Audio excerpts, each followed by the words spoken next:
Thank you. How's it going, Wildcats?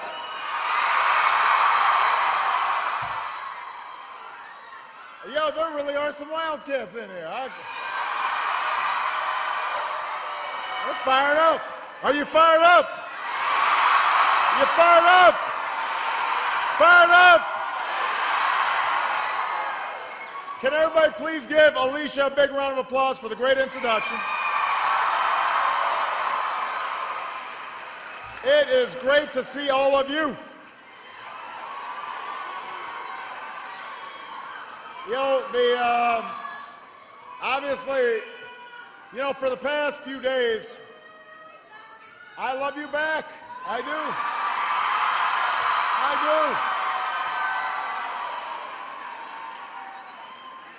You know, for the past few days, all of us have been focused on one of the worst storms in our lifetime.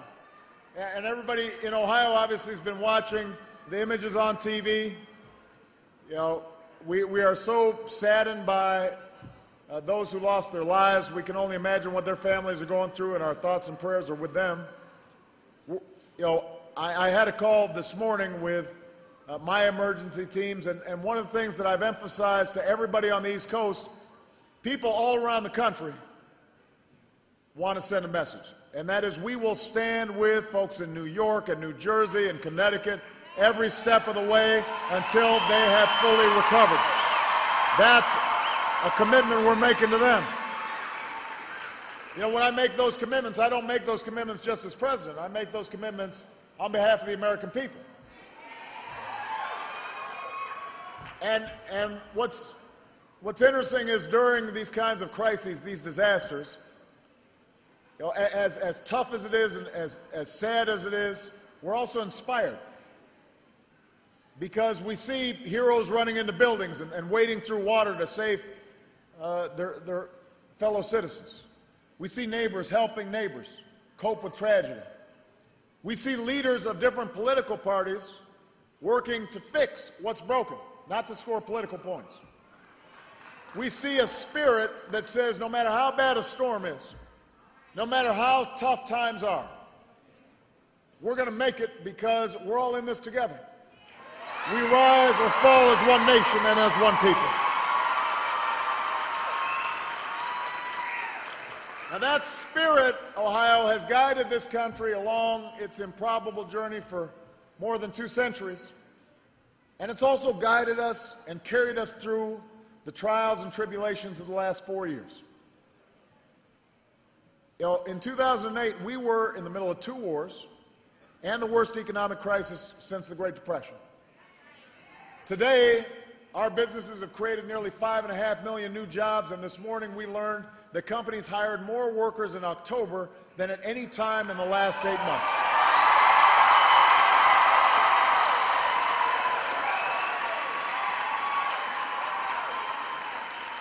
The American auto industry is back on top. Home values, housing starts are on the rise.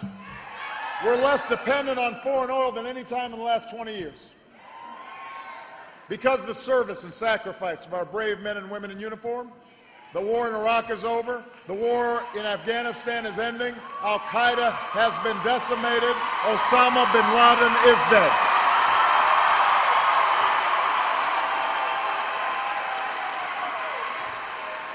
So we're on the move, Ohio.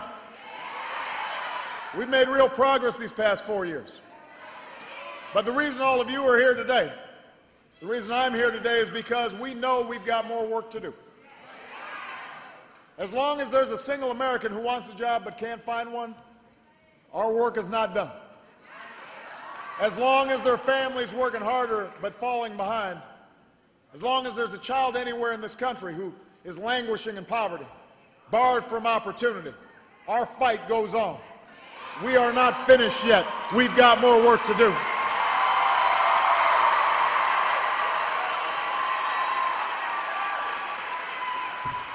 We're here because we understand this nation cannot succeed without a growing, thriving middle class, without sturdy ladders for folks who are willing to work hard to get into the middle class. Our fight goes on because America has always done best when everybody's getting a fair shot and everybody's doing their fair share and everybody plays by the same rules. That's what we believe. That's what you believe. That's why you elected me in 2008, and that's why I'm running for a second term as President of the United States.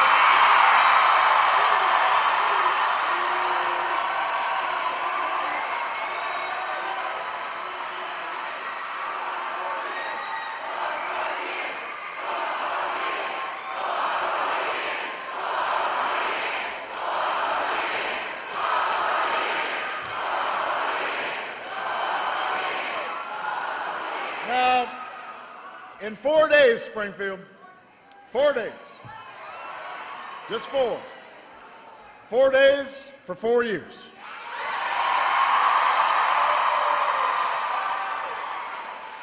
In 4 days, you've got a choice to make. It's not just a choice between two parties or two candidates. It's a choice between two different visions for America. It's a choice between going back to the top-down policies that got us into this mess or the middle-out, bottom-up strategies that have gotten us out of this mess and are going to keep us going. You know,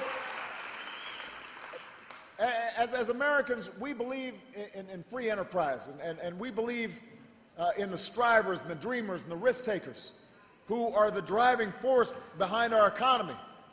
That's how we create growth and prosperity, the greatest the world has ever known. But we also believe that our economy does better, our businesses do better, our entrepreneurs do better, when everybody's got a chance to succeed, when all our children are getting a decent education, when all our workers are learning new skills, when we support research in medical breakthroughs and new technologies. We believe America's stronger when everybody can count on affordable health insurance and Medicare and Social Security, when our kids are protected from toxic dumping and pollution, when our consumers aren't being taken advantage of by credit card companies or mortgage lenders. We believe in a democracy where everybody's voice is heard, where you just can't buy an election.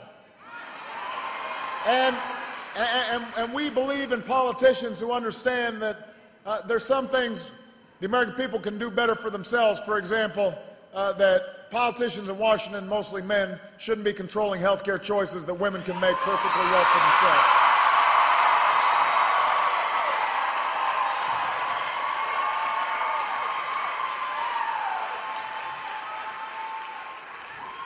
For 8 years, we had a president who shared these beliefs, a guy named Bill Clinton.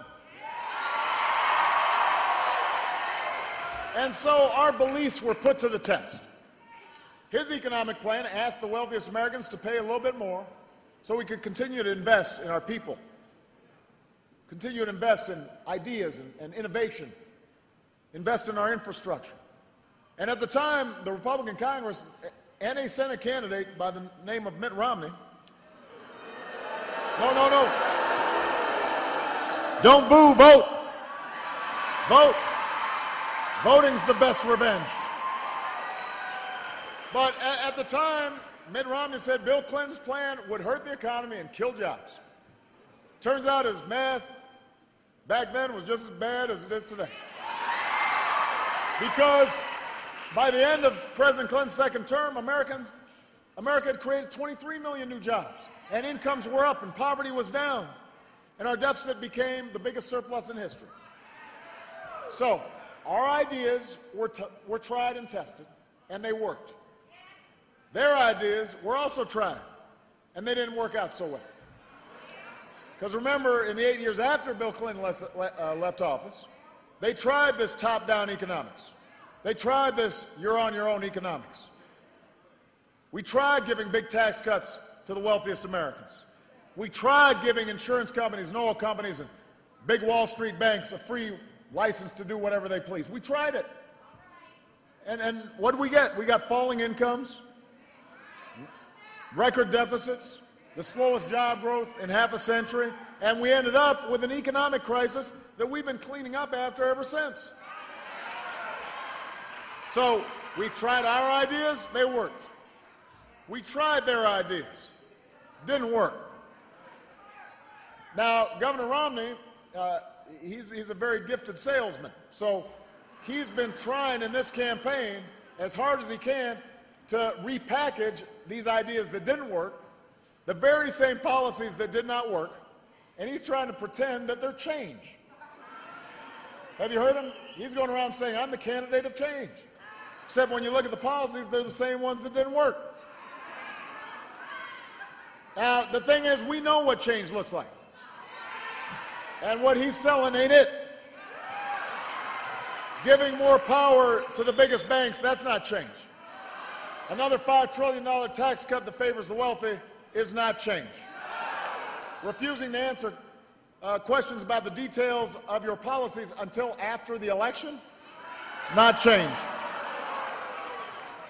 Ruling out compromise, pledging to rubber stamp the Tea Party agenda in Congress, that's not change. That's exactly what we need to change. Kind of massaging the facts when they're inconvenient to your campaign. That's definitely not change. That's the oldest trick in the book. You know, that's what Governor Romney's been doing these last few weeks. You've been seeing it.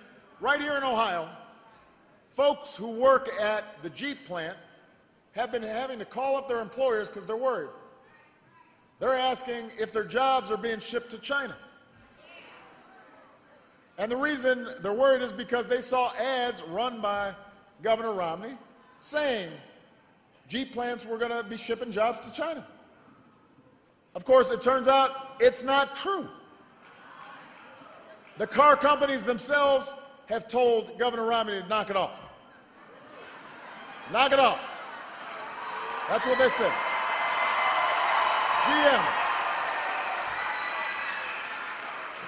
General Motors said, we think creating jobs in the United States should be a source of bipartisan pride. That's what they said, and they're right. I couldn't agree more.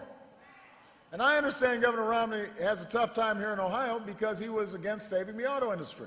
And the auto industry accounts for 1 out of 8 jobs here in Ohio. So I get that it's a problem for him. But you can't run away 4 days, 5 days, 6 days before an election, run away from that position, especially when you're on videotape saying the words, let Detroit go bankrupt. You said it.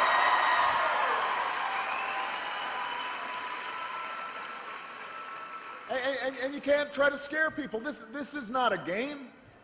These are people's jobs. These are people's lives.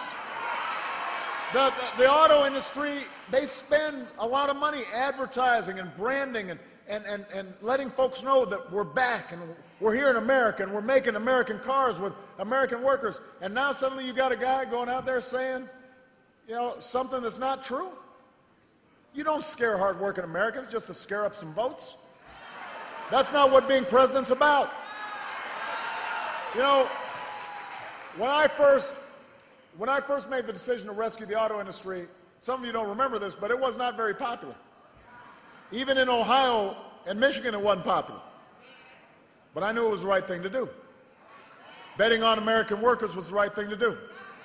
Betting on American ingenuity and know-how and manufacturing, that was the right thing to do.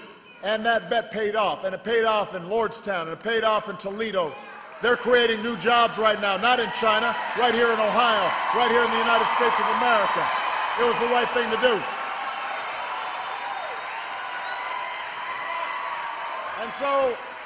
And so, you know, as you think about the choice over these next 4 days, and when you're talking to your friends and your neighbors and your colleagues, you know, one of the things that's important about electing a president is trust.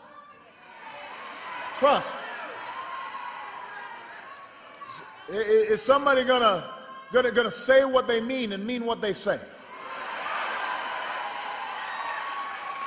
After 4 years as president, you know me.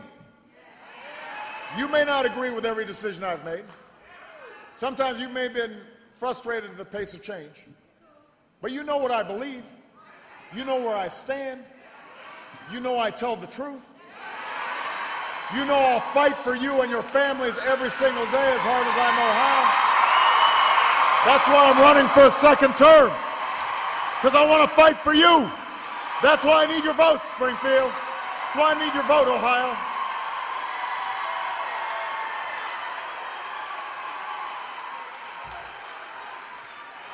And I know what real change looks like because I fought for it. Right alongside you. And after all we've been through together, we sure can't give up now. Let me tell you about the change we need over the next 4 years. Real change. Real change is a country where every American has a shot at a great education. You know, this school that we're in is an example of a school that's making incredible reforms. The Race to the Top program that we put together, this is one of the winners of Race to the Top, right? This school right here.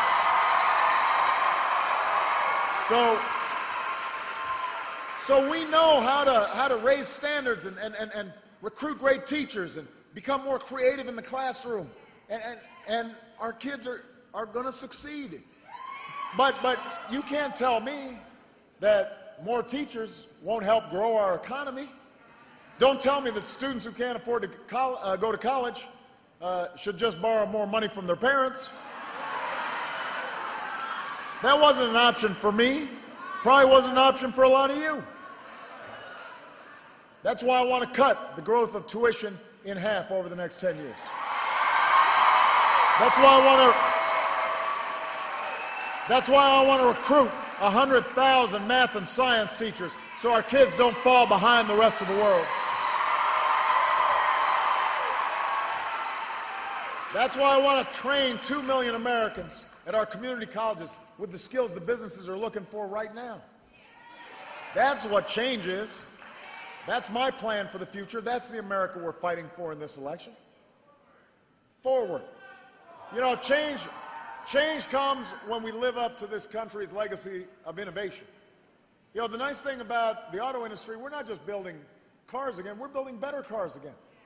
More advanced cars, better technology. Cars that by the middle of the next decade will go twice as far on a gallon of gas.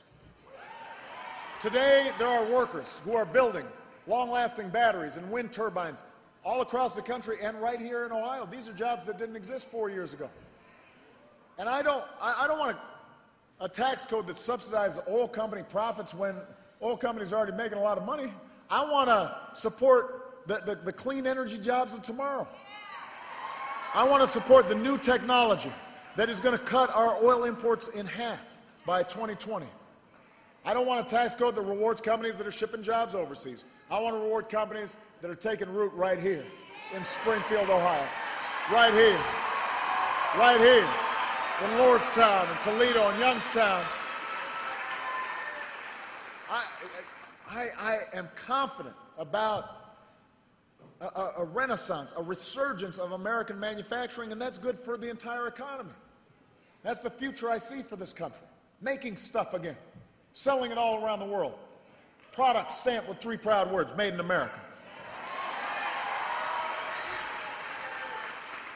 Change, real change, is turning the page on a decade of war so we can do some nation building here at home. As long as I'm Commander-in-Chief, we'll pursue our enemies with the strongest military the world's ever known. But it's time we use some of the savings from ending the war to pay down our debt, rebuild America, put folks back to work right now, repairing roads and bridges, schools, all across this country. And let's put our veterans back to work, because anybody who served us, protected us, fought for our freedom, should not have to fight for a job when they come home. That should be our priority. That's my plan to keep us strong. That's my commitment to them. That's what's at stake in this election.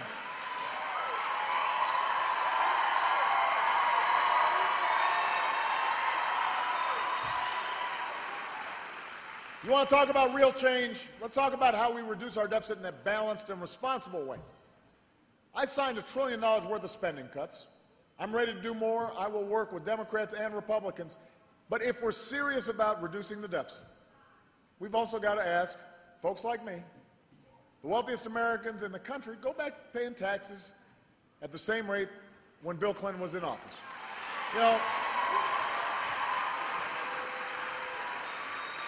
Millionaires and billionaires, they're not going to be going to the poorhouse because they paid a slightly higher tax rate. They'll be fine. And if we're going to be serious about reducing the deficit, you've got to make choices.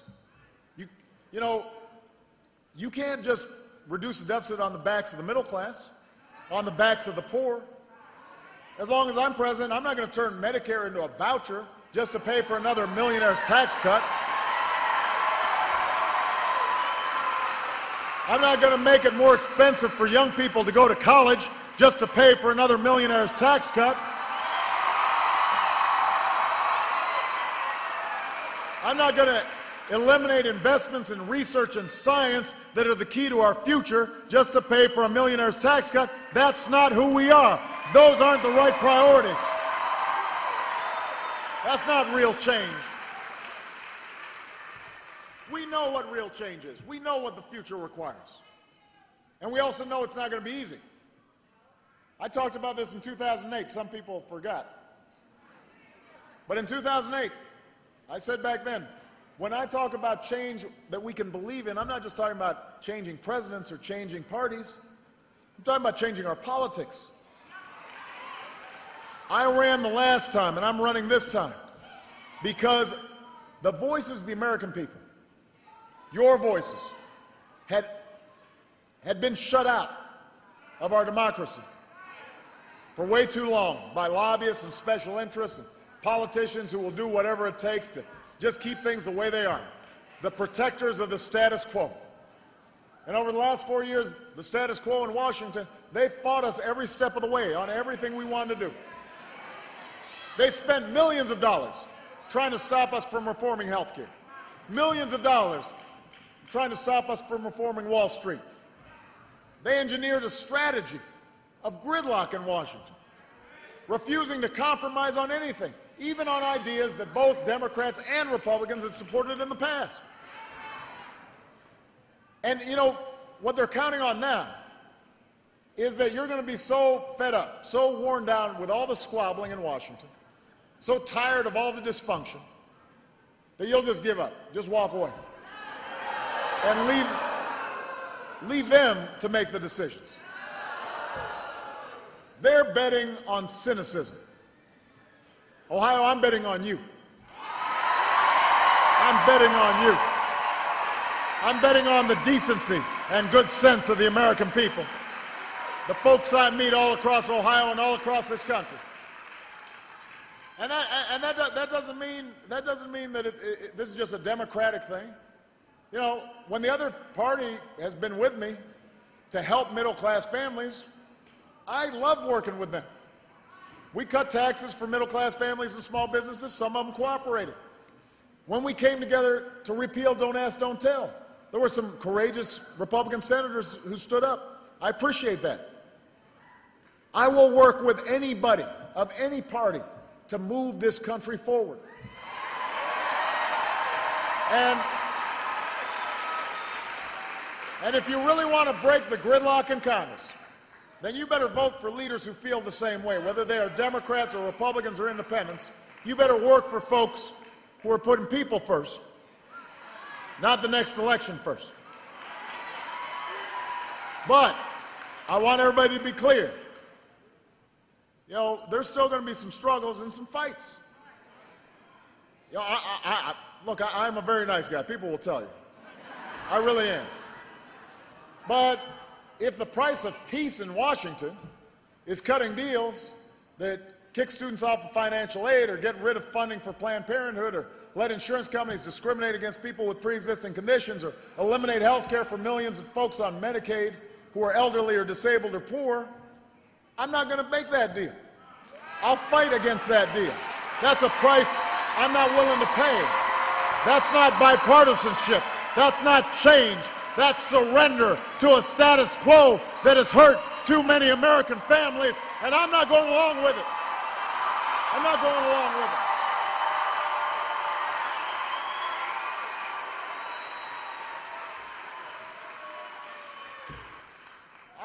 I am a long ways away from giving up on this fight.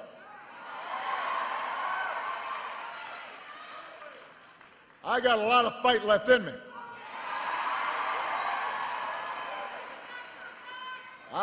I don't get tired. I don't grow weary. I hope you aren't tired either, Ohio. I hope you aren't tired either. You know, the folks at the very top in this country, they don't need another champion in Washington. They've got lobbyists, they've got PACs. They've always got a seat at the table. They'll always have access. They'll always have influence in Congress. The people who need a champion are the Americans whose letters I read every night. The men and women I meet on the campaign trail every day. The laid-off furniture worker who decides to go back to community college and retrain at the age of 55. She needs a champion. The restaurant owner who needs a loan to expand after the bank turned him down, he needs a champion. The cooks and the waiters and the cleaning staff working overtime in some Vegas hotel trying to save enough to buy a first home or send their kids to college, they need a champion. The auto worker who was laid off and never thought he'd go back to the line again and then suddenly was called back in and is now building a great car, filling him with pride and dignity. He needs a champion. All those kids in inner cities and small farm towns, in the rolling Virginia hills, or the valleys of Ohio, right here in Springfield, kids dreaming of becoming doctors and scientists, engineers and entrepreneurs and diplomats and maybe even a president. They need a champion in Washington because they're our future, and the future will never have as many lobbyists as the status quo, but those children are our saving grace. That's what we're fighting for.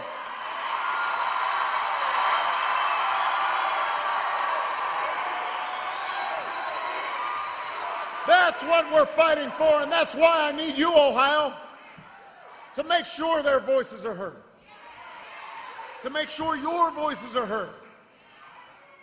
We've come too far to turn back now. We've come too far to grow faint-hearted. Now's the time to keep pushing. Now's the time to keep pushing forward, to educate all our kids and train all our workers and to create new jobs and rebuild our infrastructure, discover new sources of energy, broaden opportunity, grow our middle class, restore our democracy, and make sure that no matter what you look like or where you come from or how you started out, you can make it in America if you try. That's what we're fighting for. That's why I need your vote. And if you're willing to work with me and knock on some doors with me and make some phone calls with me and turn out with me, we'll win Ohio. We'll win this election. We'll renew those bonds that tie us together as a people. We'll reaffirm that spirit that makes the United States of America the greatest nation on earth. God bless you. God bless America.